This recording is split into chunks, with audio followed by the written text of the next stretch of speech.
बडा बडा सरकारीमा पनि तपाईँले यत्रो प्रोसेस इन्भेस्ट गर्नुभएको थियो। अब 5 लाख 2-3 लाख रुपियाँ भयो त्यो नर्मली सानोतिनो कुराहरू हुन्थ्यो। 10 लाख रुपियाँ भनेको त एकमुष्ट रकम हो नि त। त्यहाँ कुनै व्यवसाय गरिकन चलाउन सकिन्थ्यो, व्यवसाय अगाडि बढाउन सकिन्थ्यो। अब त्यत्रो जेनजीको आन्दोलनले गर्दाखेरि अब त्यत्रो अहिले जेनजीको त नयाँ सरकार बनेको छ नि त। जेनजीको नयाँ सरकार बनेको त अब भएपछि त अब केही न केही तपाईँले त अब उठ्नु पर्यो नि त। जेनजीको कारणले त अब देश त अहिले त बनिँदैछ नि त। देश बनेको कारणले त तपाईँले पनि केही न केही अब उठ्नु पर्यो क्या। त्यहाँदेखि आफूले पनि अब त्यत्रो नगरपालिका धाउनुभयो होइन, बडा उसमा घरिघरि कतिचोटि 2-3 चोटि त मैले खुद तपाईँलाई यहाँदेखि लगेर पुऱ्याइदिएको थिएँ पैसा उठाउनको लागि होइन। म पनि जाँदा तपाईँसँग त म पनि यहाँनिर दिमाग ह्याम्रेज भएको थियो यार। तपाईँसँग जानु आउनु यसरी पैसाको लागि धाउधाउ गर्दाखेरि त गाह्रो हुन्छ नि हौ दाइ, गाह्रो हुन्छ। पैसा कमाउनु यति गाह्रो छ दाइ, पैसा कमाउनु यति गाह्रो छ। कमाउनुलाई मात्रै थाहा हुन्छ क्या, कमाउनुलाई थाहा हुँदैन क्या। अहिले भनेको एकदम सही कुरा हो। हामी लगभग 78 सालदेखि हामी यो निरन्तर यो कुरामा हामी लागि परिरहेको छौँ होइन। 78 सालदेखि अहिले लगभग 82 साल, लगभग तपाईँको 4 वर्षभन्दा पनि हामीले न्याय पाएको छैनौँ। हाम्रो यस्तो भाइले अब अघि भन्नुभएको कुरो ठिकै हो, किनभने हामीले नगरपालिका ढकायौँ।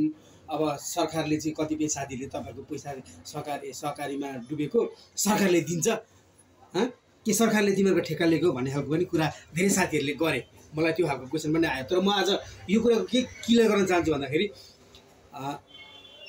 सहकारी भनेको यहाँको स्थानीय सरकारको मातहतमा नेपाल राष्ट्रिय वाणिज्य ब्याङ्कबाट चाहिँ मान्यता प्राप्त भएर त्यहाँको चाहिँ दर्ता भएर चाहिँ यो सहकारी खोलिने हो। र हामीले सहकारीमा चाहिँ त्यसै पैसा बेसी भएर चाहिँ हामीले कालो धन त्यहाँ चाहिँ इन्कम ब्याज बेसी आओस् भनेर हामीले त्यहाँ जम्मा गरेको छैन। हामीले त 2-4 रुपियाँ पैसा भए पनि अब यसो घर घरमा राख्दाखेरि गोजीमा हुँदा सकिहाल्छ, ब्याङ्कमा राख्यो भने अलिकति सुरक्षित हुन्छ। र ब्याङ्कमा यता राष्ट्रिय वाणिज्यमा हामी राख्थ्यौँ, र राष्ट्रिय वाणिज्य भने त्यहाँ 2 पैसा अलिकति बेसी आउने भएर बुढेसकालमा अथवा घरमा फ्यामिलीमा साह्रो गाह्रो पर्दाखेरि चाहिँ अलिकति दबाई ओखती खान अलिकति सजिलो हुन्छ भनेर हामीले त्यो पैसा लगेर हामीले राखेका हौँ।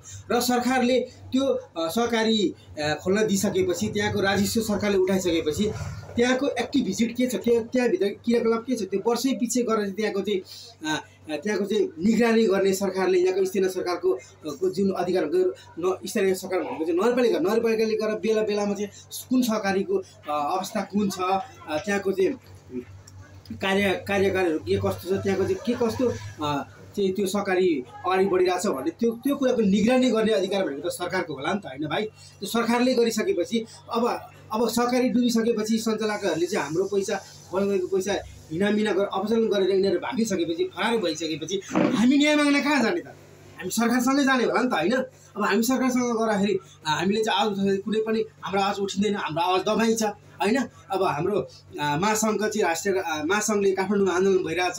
हाम्रो महासङ्घको चाहिँ अध्यक्ष खुसलाव केसीले चाहिँ यत्रो 36-37 महिनादेखि उहाँले आन्दोलन चर्काइरहनु भएको छ र पीडितहरूले सकेसम्म उहाँहरूलाई साथ दिइरहनु भएको छ। र हामी अलिकति टाढा भएको कारणले गर्दाखेरि हामी जान सकिएन होइन।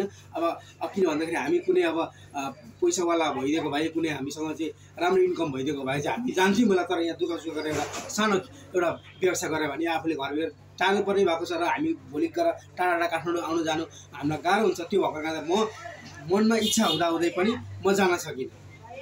यस कारणले गर्दा म के भन्न चाहन्छु भन्दाखेरि अहिले तपाईँले भन्नु अहिले जेएनजीको सरकार छ, हामीलाई पनि खुसी लागेको थियो। हिजोको चोर नेताहरूले, हिजोको केपी सरकार थियो, हिजो शेरेको सरकार थियो, कसैले पनि हामीलाई न्याय दिएन होइन। सब चोर थिए, सब फटा थिए। यिनीहरूलाई हाम्रो दुलो यिनीहरूकै पैसा सहकारीमा यिनीहरूले नै पैसा चाहिँ सहकारीको पैसा हिनामी गरी यिनीहरूले चुनावमा खर्च गरे। हामीले जम्मा गरेको पैसा यिनीहरूले चलाएका थिए र हामीले न्याय नपाएको थियौँ। तर अब यो जेएनजीले जुन आन्दोलन ल्यायो, नयाँ सरकार इतिहास नेपाल नै एउटा सरकार चाहिँ एउटा ढालेर चाहिँ एउटा नयाँ सरकार बनायो र अब हामीले न्याय पाइन्छ होला भन्ने हामीले आशा गरेका थियौँ। तर खोइ त अहिलेको हामी हजुरआमालाई राखिएको छ प्रधानमन्त्री भनेर, खोइ हजुरआमाले पनि हिजो चुनावभन्दा अगाडि त त्यो आन्दोलनभन्दा अगाडि त भ्रष्टाचारीलाई कारवाही गर्नुपर्छ, 24 घण्टाभित्र यिनीहरूलाई चाहिँ झेक्नुपर्छ, यिनीहरूलाई चाहिँ बाहिर जान दिनु हुँदैन, यिनीहरूलाई अटकाएर राख्नुपर्छ, यिनीहरूको सम्पत्ति छानबिन हुनुपर्छ। यी जति पनि भ्रष्टाचारी शेरबहादुर देउवा प्रचण्डे, त्यहाँबाट तपाईँको यो माधव कुमार नेपाल भयो, त्यहाँबाट गएर चाहिँ यो के अरे हाम्रो चाहिँ केपी ओली यिनीहरूलाई चाहिँ यिनीहरूलाई चाहिँ कारबाही गर्नुपर्छ भन्ने उहाँले नि भन्नुभएको त। खै अहिले आफै सरकारमा बसिरहनु भएको छ, खै त माफा मार्न सक्नु भएको छैन भने हामी कहाँ जाने त भाइ।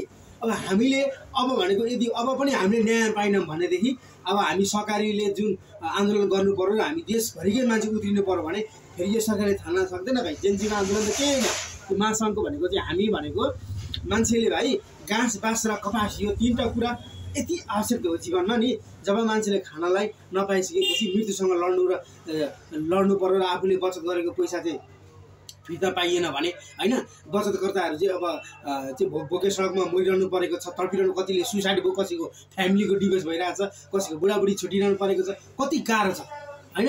कतिले चाहिँ अब श्रीमानले बाहिरबाट पैसा पठायो, श्रीमतीले 2 पैसा भने बेसी आउँछ, त्यो ब्याजले चाहिँ घर चलाउने, साउँ त बढिरहन्छ भनेर त्यो सरकारीमा पैसा राखिन्, तर सरकारीले खाइदियो र आज त्यो सरकारीले गर्दाखेरि कति देशमा चाहिँ अहिले अर्थतन्त्र डामाडोल भएको छ होइन। बजार ठप्प छ, व्यापार व्यवसाय छैन। तर यो कुरो किन सरकारले बुझ्दैन हो। यो सरकारी विषयलाई चाहिँ एकदम ठुलो यो चाहिँ के अरे बचतकर्ताको रकम चाहिँ फिर्ता हुने खालको बाटोमा बढाउनुपर्छ र तब मात्र यो नयाँ सरकारको चाहिँ एउटा दायित्व हुन्छ। र भोलि गएर फेरि जुनसुकै पार्टीले आए, म के भन्छु भन्दा म पार्टीलाई दोष दिनँ, तर जुनसुकै पार्टीका व्यक्तिहरू आए पनि यो सरकारीको विषयमा चाहिँ एकदम गम्भीर ध्यान आकर्षण गरेर चाहिँ यो सरकारी बचतकर्ताको रकम चाहिँ हामीले सरकारको ढिलबाट ले पनि भन्ने हाम्रो माग होइन। हाम्रो भनाइ के भन्दाखेरि जति पनि यो सरकारीका सञ्चालक यी चोर फटा यी भूमाफियाहरू छन्, यी फटाहरू यिनीहरू भागिरहने, यिनीहरूले चाहिँ सम्पत्ति आफ्नो 7 पुस्तालाई पुग्ने गरी यिनीहरूले पीडितबाट चाहिँ बचतकर्ताबाट पैसा उठाएर चाहिँ यिनीहरूले लुकाएको छ। त्यो पैसा चाहिँ जबसम्म यी सञ्चालकहरूलाई हामीले 18 सरकारले कारबाही गर्न सक्दैन, तब कानुनी दायरामा ल्याएर यिनीहरूको सम्पत्ति छानबिन गर्न सक्दैन, तबसम्म हामीले 1 रुपियाँ पाइनेवाला छैनौँ। त्यस कारणले हाम्रो भनाइ के भन्दाखेरि हामीले सरकारले हामीलाई झुटीबाट हामीलाई पैसा दियो भन्न खोजेको होइन। हाम्रो भनाइ सरकारलाई के भन्दाखेरि सरकारले चाहिँ जति पनि सरकारी सञ्चालक छन् यी भागेका छन्, यिनीहरूलाई चाहिँ 18 ल्याएर चाहिँ यिनीहरूको 7 पुस्ते सम्पत्ति छानबिन गरेर यिनीहरूको सम्पत्ति जफत गरेर राज्यको ढिकुटीमा ल्याएर चाहिँ ब्याङ्कले जति तिर्नुपर्ने ब्याङ्कलाई दिएर तामासही हामीलाई बाँडिदिनु पर्यो भन्ने हाम्रो भनाइ हो भन्ने म बिदा हुन चाहन्छु। हस्त धन्यवाद। जय नेपाल। जय नेपाल। बडा हो क्या ल दाइ, तपाईँले यति नै कुराहरू सुन्दाखेरि तपाईँको कुराले त मेरो त मन नै जस्तो दम्म भयो त। यतिको चाहिँ हुनुपर्छ दाइ होइन। देशको लागि विकास गर्नको लागि चाहिँ आफूले ढिकुटी राखेर पनि निकालेको पैसा अब आफूले ब्याङ्क भयो, सरकारी भयो, संस्था ब्याङ्कहरू पनि अब जस्तो अरू पनि निकै नै छ होइन भन्नुपर्दाखेरि।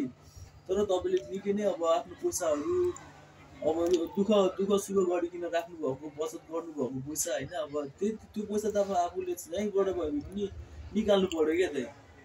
अब सेवाकर्मीदेखि